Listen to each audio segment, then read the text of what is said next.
क्या आप सही रास्ते पर हैं? बहुत समय पहले की बात है। घास के मैदानों से भरा एक जंगल था जिससे भैंसों का एक झुंड गुजर रहा था। झुंड अभी कुछ ही आगे बढ़ा था कि अचानक शेरों ने उन पर हमला कर दिया। बाकी भैंसें तो बच गई, पर एक बेचारी भैंस झुंड से अलग हो गई।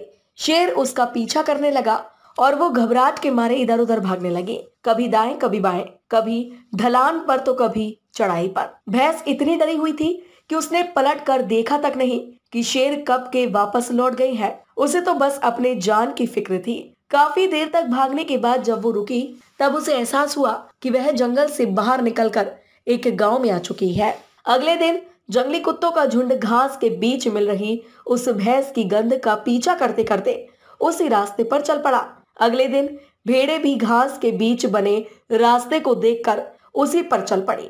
ऐसे करते करते बहुत से जानवर उसी रास्ते पर चलने लगे और एक दिन जब जंगल में शिकार कर रहे नवयुवकों ने वो रास्ता देखा, तो वो भी उसी पर चल पड़े और गांव पहुंचकर बहुत खुश हुए कि उन्होंने जंगल से निकलने का एक सरल रास्ता खोज लिया है।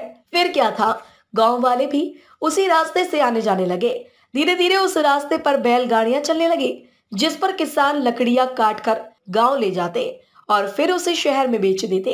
भैंस द्वारा बनाया गया वो रास्ता आज उस इलाके का मुख्य मार्ग बन चुका था और बेहद बेढंगा, ऊंचा नीचा और कठिन होने के बावजूद सब उसी रास्ते पर खुशी खुशी चल रहे थे। पर वो जंगल गांव वालों की खुशी देखकर मुस्कुरा रहा था, क्योंकि वो जानता था कि जंगल से गांव जाने का इससे कठिन और कोई रास्ता हो ही नहीं सकता था। आज एक भैंस की वजह से हजारों लोग 30 मिनट के रास्ते को 3 घंटे में बड़ी कठिनाई के साथ पार कर रहे थे।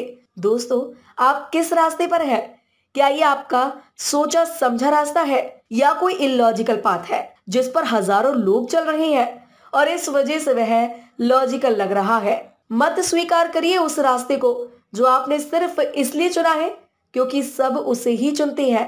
एक बार ठहरिए और समझने की कोशिश करिए, कहीं आप भी 30 मिनट का रास्ता 3 घंटे में तो नहीं कवर कर रही हैं। पूछिए खुद से, क्या आप सही रास्ते पर हैं?